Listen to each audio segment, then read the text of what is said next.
It's another Sunday classic.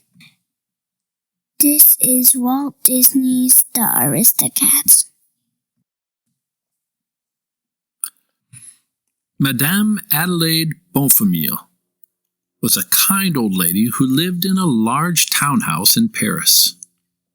She lived there with her cat Duchess and Duchess's 3 kittens, Marie, Toulouse, and Berlioz, but also Roquefort, the mouse, Frou-Frou, the horse, and the butler, Edgar.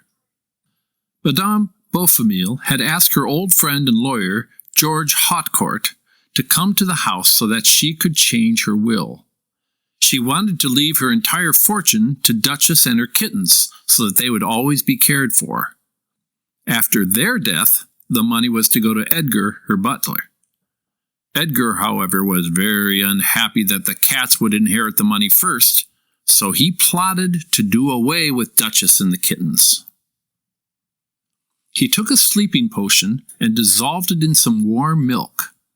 That evening, Duchess, the kittens, and Roquefort drank the milk and fell fast asleep.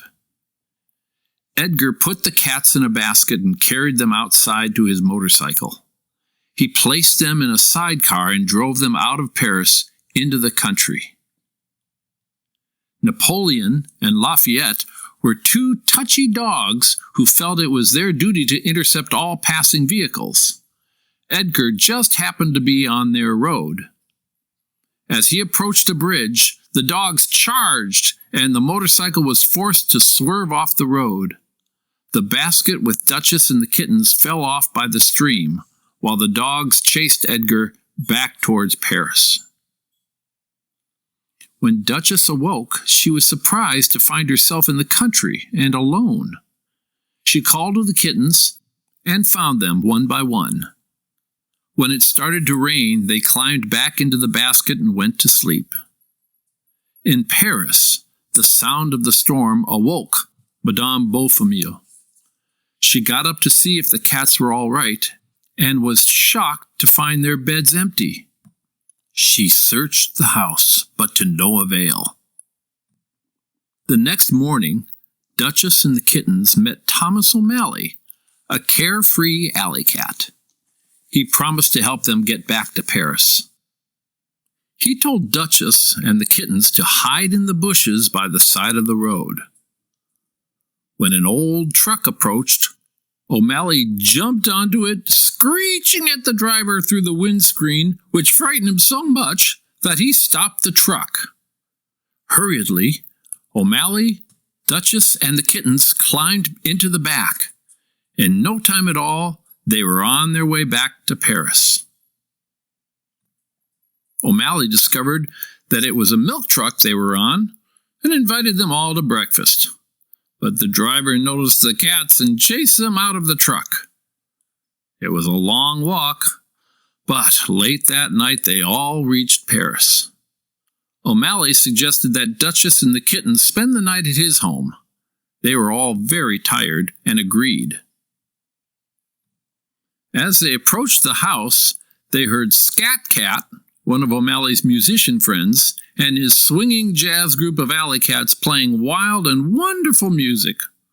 O'Malley introduced the group to Duchess and the kittens, and after a couple of songs, the very tired kittens were put to bed. In the morning, the cats set out again for Madame Bonfamille's townhouse. When they reached it, they said goodbye to O'Malley. Edgar, very surprised to see the cats return, swooped down on them and put them into a sack. He took them to the carriage house and locked them up in a trunk labeled General Delivery, Timbuktu, Africa. Duchess, however, was able to tell Roquefort to get O'Malley. O'Malley, in turn, sent Roquefort to get Scat Cat and the other alley cats for their help. In the carriage house, things happened very quickly. O'Malley jumped onto Edgar, but wasn't much of a match for him until his friends the alley cats arrived. Then poor Edgar didn't have a chance.